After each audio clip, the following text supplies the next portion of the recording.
할렐루야. 오늘도 이 시간 하나님의 은혜와 사랑이 충만한 시간 되시기를 간절히 소망합니다.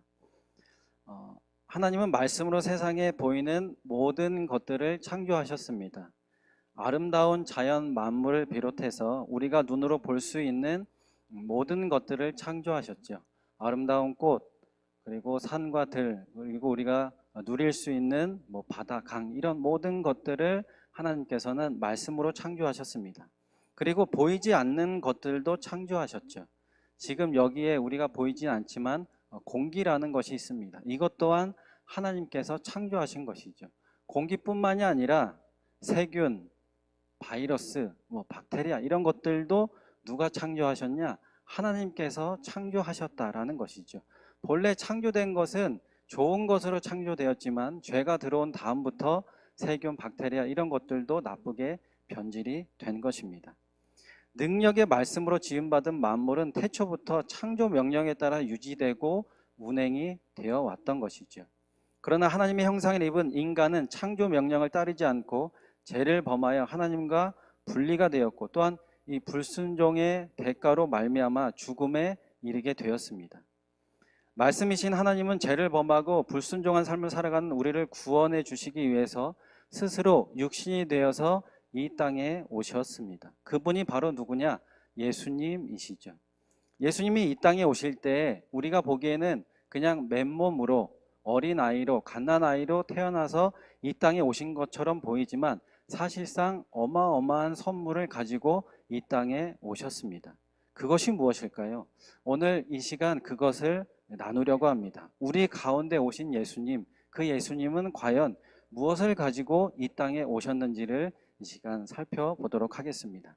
첫 번째로 예수님은 무엇을 가지고 이 땅에 오셨냐?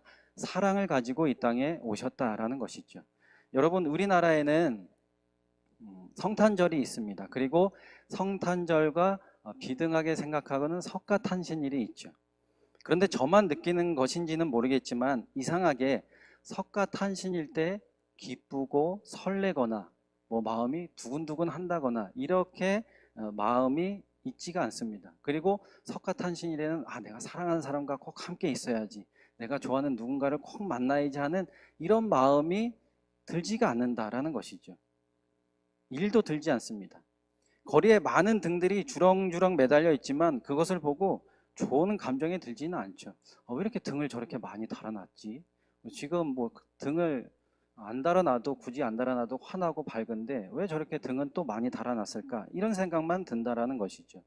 그런데 성탄절은 왠지 모르게 설레고 기쁘고 행복하고, 그리고 꼭 누군가와 함께 하고 싶은 그런 마음이 든다라는 것입니다.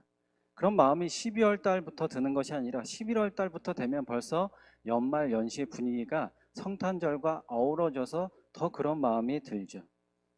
지금은 거리에서 저작권 때문에 들을 수 없는 캐롤송이 울려 퍼지기 시작할 때쯤이면 더욱더 우리의 감정이 요동치게 되는 것입니다. 저만 이런 것이 아니죠. 여러분들도 다 그런 마음이시죠. 그런데 만약에 반대로 석가탄신일이 12월 달에 있고 성탄절이 5월 달에 있다라고 우리가 한번 생각해 보면 좋을 것 같습니다.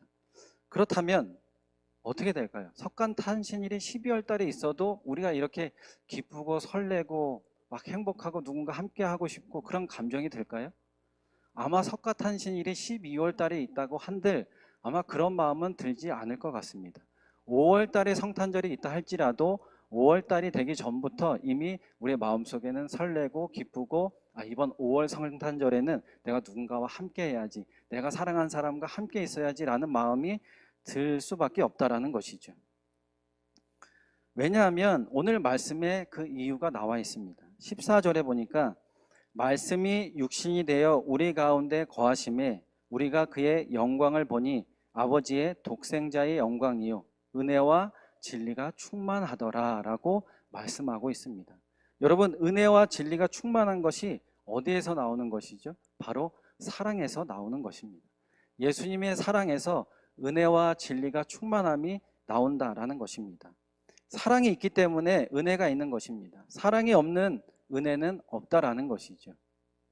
즉 예수님이 이 땅에 오실 때 사랑을 가지고 이 땅에 오셨다라는 것입니다. 그래서 우리가 성탄절을 고대하고 바라고 또한 기쁨과 행복한 날로 보낼 수 있는 이유가 바로 무엇이냐? 예수님이 이 땅에 오실 때 사랑이라는 것을 가지고 오셨고 또한 예수님 자체가 사랑이시기 때문이죠. 그래서 우리는 이 성탄절을 기쁘고 또한 벅찬 마음으로 행복한 마음으로 보낼 수가 있는 것입니다.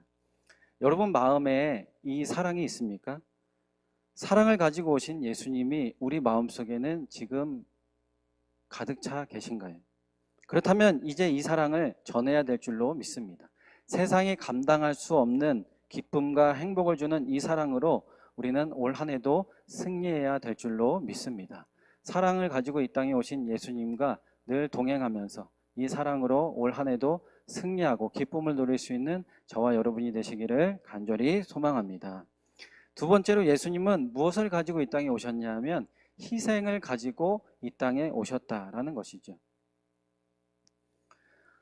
즐겁고 설레고 행복한 성탄절이지만 사실 예수님의 입장에서 본다면 기쁘고 설레고 즐겁지만은 않았을 것입니다. 왜냐하면 예수님에게는 십자가의 죽음이 기다리고 있기 때문이죠. 33년 뒤에 십자가에서 고난받고 그 전에 십자가 처형 전에도 여러 가지 힘듦과 고난이 예수님에게는 기다리고 있기 때문입니다. 그러나 예수님은 이 죽음까지도 겸허히 받아들이셨습니다. 희생을 감수하신 것이죠. 왜냐하면 우리를 그 희생이 이길 수 없기 때문입니다. 저와 여러분이 그 희생을 이길 수 없기 때문에 예수님은 이 땅에 희생을 가지고 오셨다라는 것이죠. 목숨 이상의 희생도 우리보다 귀중하지 않기 때문입니다. 제가 2008년부터 2009년 한 2년여 동안을 청주 MBC에서 운전지 계약직으로 2년 동안 일했다고 몇 번 말씀드린 적이 있었습니다. 그 2년 일할 동안 하루 1박 2일 정도로 제가 출장을 간 적이 한 번 정도 있었는데요. 목요일에서 금요일 이렇게 출장을 갈 일이 있어서 직원 한 분이랑 전국을 돌아다니는 이런 출장을 갔습니다.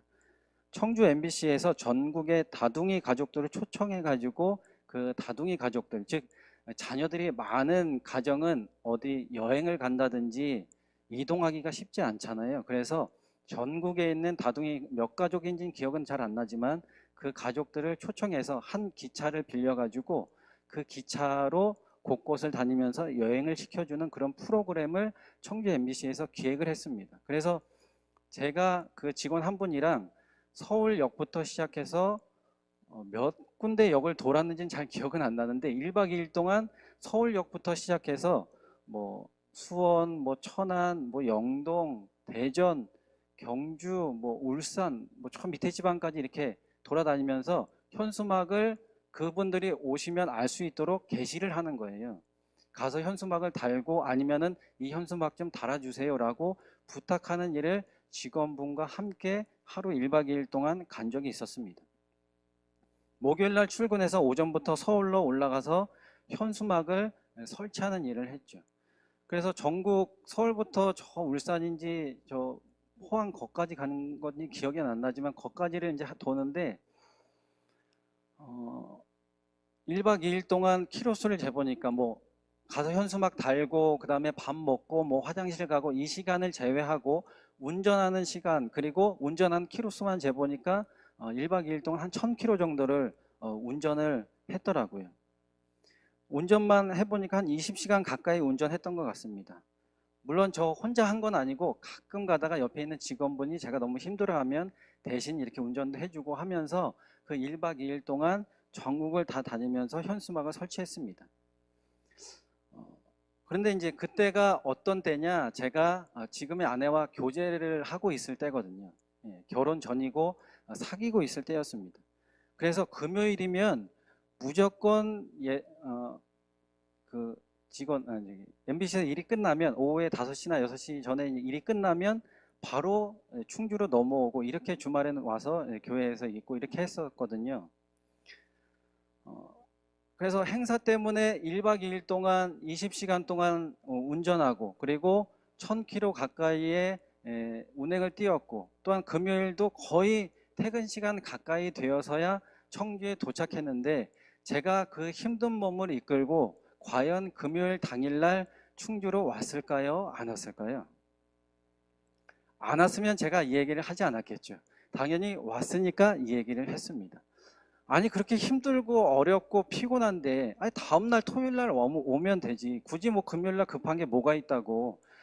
저 밑에서 운전해서 하루 종일 운전하고 1박 2일 동안 운전해서 피곤할 텐데도 퇴근하자마자 그 자리에서 바로 차를 갈아타고 왜 굳이 금요일날 그 밤 늦게까지 제가 충주로 왔냐 이거죠. 저의 힘듦과 고생과 어려움은 생각나지 않았습니다. 왜냐하면 제가 사랑하는 사람을 만나러 가기 때문입니다. 그 사랑하는 사람을 보기 위해서 그 얼굴만 보면 나의 힘듦과 어려움 이런 것들은 전혀 문제가 되지 않았기 때문이죠. 내 몸 한 몸 희생하는 거 아깝지 않았기 때문입니다. 그 희생 따위 생각조차 나지 않았기 때문입니다. 사랑하는 사람을 보는데 그 어떤 희생이 있더라도 당연히 보러 와야죠. 오다가 차가 고장나도 고쳐서라도 와야죠. 뒤에서 밀어서라도 오는 것이 바로 이 희생 아니겠습니까? 여러분 한낱 피조물에 불과한 저도 이렇게 생각하는데 전능하신 하나님 그리고 우리 가운데 오신 예수님은 어떠할까요? 십자가 내가 10번 아니 100번이라도 내가 그 십자가를 질 수 있다. 사랑하는 너희만 다시 돌아온다면 내 몸이 산산나고 조각이 나도 상관이 없다. 너희만 이 사랑을 알아준다면 이라고 하면서 예수님은 이 어떤 희생도 다 감수하셨다라는 것입니다. 예수님은 이런 희생을 가지고 이 땅에 오셨고 저와 여러분 곁에 오셨다라는 것이죠. 그런데요, 지금 우리는 이런 희생을 하고 있지 않습니다. 어떻게든 내가 조금 더 손해를 덜 보려고, 어떻게든 내가 조금 더 이익을 더 보려고 하는 마음이 있고, 어떻게 해서든 남을 더 희생시키려고 하는 모습들이 우리 주변에는 많이 보이고 있다라는 것이죠. 누구는 희생하고 싶어서 안 달날 사람이 있을까요? 없습니다. 나는 무조건 희생만 할 거야 라고 하는 사람은 없다라는 것이죠. 또한 사람은 그런 마음이 또한 들지도 않습니다. 그러나 먼저 믿은 우리는 희생해야 한다라는 것이죠. 희생을 가지고 이 땅에 오신 예수 그리스도를 우리가 믿는 하나님의 자녀라면 우리는 희생을 감수해야 한다라는 것입니다. 남보다 한 발 더 움직이려고 하고 남보다 한마디 더 말을 하려고 해야 한다라는 것이죠. 이것이 바로 예수님이 우리 가운데 오실 때 가지고 오신 희생의 선물이다라는 것입니다. 올 한 해 예수님처럼 여러분 희생하지 않으시겠습니까? 썩어져 없어질 몸 남을 위해서 조금 더 헌신하지 않으시겠습니까? 내 옆에 있는 지체를 위해서 조금 더 희생하지 않으시겠습니까?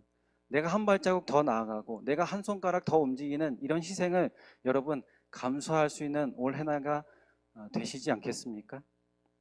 이 희생의 마음을 담는 우리가 되었으면 좋겠습니다. 그렇다면 분명히 이 희생을 통하여서 세상은 예수 그리스도를 알게 될 것이고 우리가 만난 그 예수 그리스도를 그 세상 사람들도 분명히 만나게 될 줄로 믿습니다. 올 한 해 이 희생을 통하여서 예수님의 사랑을 전하고 또한 예수님의 은혜를 전할 수 있는 저와 여러분이 되시기를 예수님의 이름으로 간절히 소망합니다.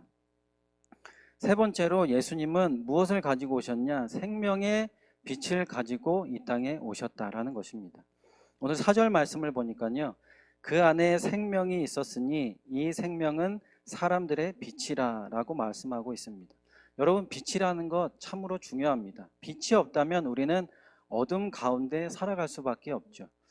이 말은 즉 죽음이라는 것입니다. 빛이 있으니까 살아갈 수 있다라는 말이죠. 창조 때에도 하나님께서 가장 먼저 만드신 것이 여러분 무엇인지 아십니까? 하나님이 창조 때 가장 먼저 만드신 것이 바로 이 빛을 만드셨습니다. 창세기 1장 1절에서 5절 말씀을 보겠습니다. 태초에 하나님이 천지를 창조하시니라. 땅이 혼돈하고 공허하며 흑암이 깊음 위에 있고 하나님의 영은 수면 위에 운행하시니라. 하나님이 이르시되 빛이 있으라 하시니 빛이 있었고 빛이 하나님이 보시기에 좋았더라. 하나님이 빛과 어둠을 나누사 하나님이 빛을 낮이라 부르시고 어둠을 밤이라 부르시니라. 저녁이 되고 아침이 되니 이는 첫째 날이니라 라고 말씀하셨습니다. 하나님께서 이 세상을 창조할 때 가장 먼저 창조한 것이 바로 빛이라는 것이죠. 하나님은 어둠을 창조하지 않으셨습니다. 하나님은 빛을 창조하셨고 빛을 창조하시고 빛과 어둠을 나누셨습니다. 즉 빛이 없는 곳은 무엇이 되는 것이냐? 어둠이 되는 것이지 하나님이 어둠이라는 물질을 만드시고 그 어둠이 있으라라고 하신 것이 아니라는 것이죠. 그런데 죄로 인해서 하나님과 단절된 인간은 과연 어디로 숨었을까요? 창세기 3장 8절에 보면 그들이 그날 바람이 불 때 동산에 거니시는 여호와 하나님의 소리를 듣고 아담과 그의 아내가 여호와 하나님의 낯을 피하여 동산 나무 사이에 숨은지라라고 되어 있습니다. 빛을 피하여 어둠으로 숨은 것입니다. 이처럼 죄는 우리를 어디로 몰아가게 되냐? 어둠으로 몰아가게 된다라는 것이죠. 그러나 생명의 빛으로 오신 예수님은 이러한 어둠을 드러나게 하시는 분입니다. 우리가 어둠에 몰려가 있어서 어둠 가운데 사망의 그늘에 앉아서 그 그늘 가운데 거할 수밖에 없었지만 예수님은 생명의 빛으로 오셨기 때문에 그 예수님은 이러한 어둠들을 모두 드러나게 하시는 분입니다. 빛은 어둠을 물러가게 하는 역할도 있지만 동시에 감추인 것도 드러나게 하는 역할도 빛의 역할입니다. 여러분, 어두운 방에 가면 가장 먼저 우리는 불을 켜게 되죠. 불을 켜면 환해집니다. 어둠이 없어지는 것이죠. 그렇다면 그 방에 모든 어둠이 다 사라진 것일까요? 그렇지 않습니다. 침대 밑에도 어둠이 있고요. 책상 밑에도 어둠이 있습니다. 그리고 의자 밑에도 아직까지 빛은 조금 들어가지만 어둠은 남아있다라는 것이죠. 그것이 바로 감추운 어둠이 있다라는 것입니다. 그래서 침대 밑이나 책상 밑, 그것을 보기 위해서는 우리는 또 다른 빛을 비춰야 하는 것입니다.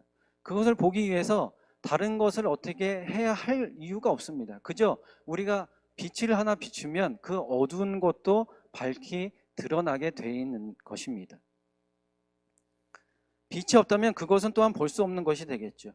여름에 계곡에 놀러 가게 되면 우리가 가끔 이렇게 놀다가 이 큰 돌을 움직일 때가 있습니다. 야, 아이들이랑 댐 만들자 하면서 돌들을 막 쌓아갈 때 큰 돌을 들거나 움직일 때가 있죠. 그럴 때 돌을 주면 무엇이 드러나게 될까요? 온갖 이름 모를 여러 가지 벌레들도 있고 이상한 세균들 뭐 그런 것들이 막 있지 않습니까?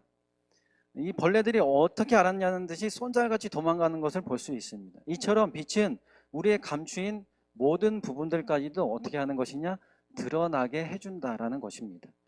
우리에게 아직까지도 드러나지 않는 부분들이 분명하게 있을 것입니다.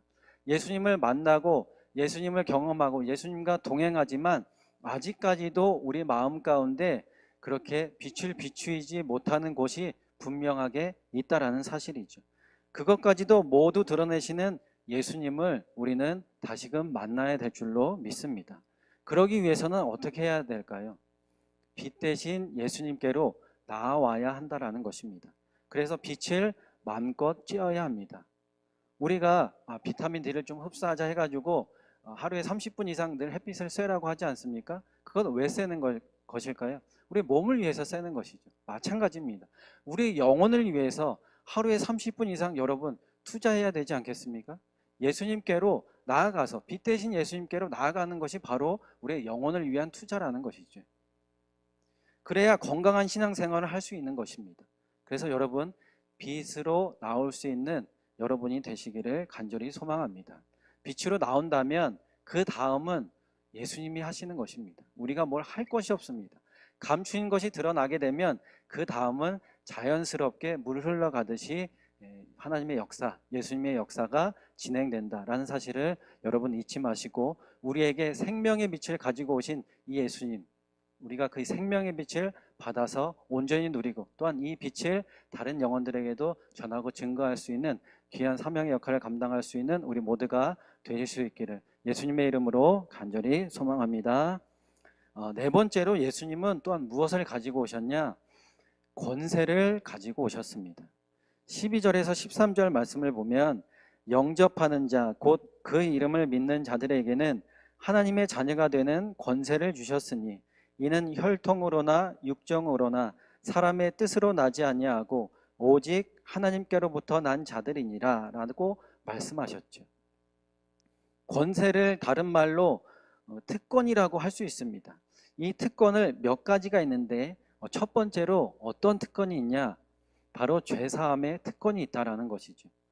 모든 사람은 태어날 때부터 죄인입니다. 아무리 착하게 살았다고 해도 죄인에 불과한 인생이다라는 것이죠.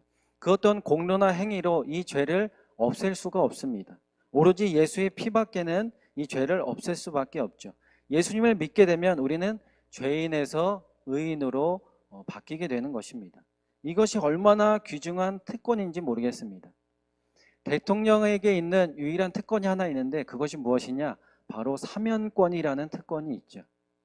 그래서 요 근래에 사면권을 써가지고 박근혜 전 대통령이 이렇게 나오는, 그리고 사면권이 발동되게 되면 무엇까지 없어지게 되냐면 벌금까지도 다 없어진다고 합니다. 어떠한 죄를 지었어도 그 죄를 사면해 주는 것이죠. 벌금까지도 없애주는 정말 놀라운 특권 아니겠습니까? 여러분, 대통령도 이런 사면권, 특권이 있는데 우리가 믿는 하나님은 영원히 우리의 죄를 없애주는 권세를 가지고 계시는 분이다라는 사실을 여러분 꼭 기억하시기를 바랍니다. 이런 예수님을 믿으면 우리는 이 예수님의 특권을 받아 누릴 수 있다라는 사실이죠. 이 특권을 저와 여러분만 누리지 마시고 아직까지도 예수 그리스도를 모르고 죄 가운데 빠져 살고 있는 많은 영혼들에게 이 특권, 이 권세를 전해주고 증거해 줄 수 있는 저와 여러분이 되시기를 바랍니다. 두 번째로는 무엇이냐면 평안을 얻게 되는 특권이 우리에게 주어진다라는 것이죠. 평안이라는 것은 사실상 한계가 있습니다. 우리는 잠시 평안해질 수 있지만 또다시 근심 가운데 빠지고 또한 걱정 가운데 빠질 수 있다라는 것이죠. 또한 두려움에 빠지는 이러한 삶의 굴레를 우리는 살아가고 있습니다. 오늘 좀 평안하지만 내일 또 지나가면 또 다른 근심이 우리에게 오게 되고 또 다른 걱정이 우리에게 오게 되고 또 다른 두려움이 우리 마음속에 생긴다라는 것이죠. 그러나 이 한계를 이길 수 있는 평안을 하나님은 하나님의 자녀인 우리에게 허락해 주셨다라는 것입니다. 요한복음 14장 27절에 보니까 평안을 너희에게 끼치노니 곧 나의 평안을 너희에게 주노라. 내가 너희에게 주는 것은 세상이 주는 것과 같이 아니하리라. 너희는 마음에 근심하지도 말고 두려워하지도 말라라고 말씀하셨습니다. 예전에 어떤 권사님과 말씀을 나누다가 새벽 기도를 오시는데 저쪽 시내에서 걸어오신다는 거예요. 아니 권사님, 새벽 기도 차량 운행도 하는데 새벽에 혼자 걸어오시면 무섭지 않으세요? 저 같으면은 혼자, 남자라도 혼자 새벽에 그 새벽에 걸어오지 못할 것 같은데 어떻게 그렇게 걸어오세요? 제가 이렇게 물으니까 그때 제가 전도사 때였었던 것 같습니다. 전도사님, 하나님이 나와 함께 하시는데 뭐가 두려워요? 전 전혀 두렵지 않아요. 전혀 어떤 걱정이나 두려움이 없어서 잘 걸어 다닙니다. 이렇게 이야기를 하셨습니다. 맞습니다. 사람의 평안과 두려움 없는 그런 마음은 한계가 있다라는 것이죠. 어쩌보면 사람이 그런 마음을 먹고 뭐 하루 이틀은 올 수 있겠죠. 그러나 때로는 오늘 가다가 괜히 술 취한 사람 만나가지고 한 대 때리는 거 아니야? 뭐 이상한 사람 만나는 거 아니야? 이런 두려움이 있다라는 것이죠. 그러나 하나님께서 주신 평안은 영원한 평안이라는 것이죠. 그 어떤 힘듦과 어려움, 두려움이 올지라도 이 평안을 가지고 충분히 이겨나갈 수 있는 평안을 우리에게 허락해 주신다라는 것입니다. 세상도 평안을 줄 수가 있습니다. 그러나 그 평안은 하나님이 주시는 평안과는 비교가 안 되는 평안이다라는 것이죠. 이 평안을 누리시는 분들은 분명히 아실 것입니다. 이것이 얼마나 놀라운 특권인지를 말입니다. 우리에게 평안을 주신다는 것은 우리의 힘듦을 가져가 주신다라는 것이죠. 우리의 어려움을 가져가 주신다. 우리의 두려움을 예수님께서 가져가 주신다라는 말씀입니다. 그래서 우리의 두려움을 친히 감당할 수 있는 이 예수님이 특별히 이 권세를 하나님의 자녀인 우리에게 허락해 주셨다라는 사실이죠. 그래서 우리가 예수님으로 말미암아 이 평안의 특권도 온전히 누리시는 저와 여러분이 되시기를 간절히 소망합니다. 세 번째로는 어떤 특권이냐? 삶의 목적을 갖게 되는 특권을 우리에게 허락해 주셨다라는 것입니다. 하나님의 자녀가 되면 이제는 어떠한 목적을 가지고 삶을 살아가야 되는지를 명확하게 알 수 있다는 것이죠. 그 전에는 그냥 내 마음대로 살았습니다. 내 그냥 생각나는 대로 살았습니다. 오늘 하루 그냥 내 마음대로 이렇게 살면 되지 뭐. 내일도 그냥 내 마음대로 살면 되지 뭐. 이렇게 하고 내일도 뭐 소망이 없어. 오늘도 뭐 나에게 무슨 소망이 있겠어 라고 하면서 우리 이런 부정적인 생각들로 하루하루의 삶을 살아갔었지만 하나님의 자녀가 된 이후에는 우리에게는 새로운 소망이 생긴다라는 것입니다. 목적도 생긴다라는 것이죠.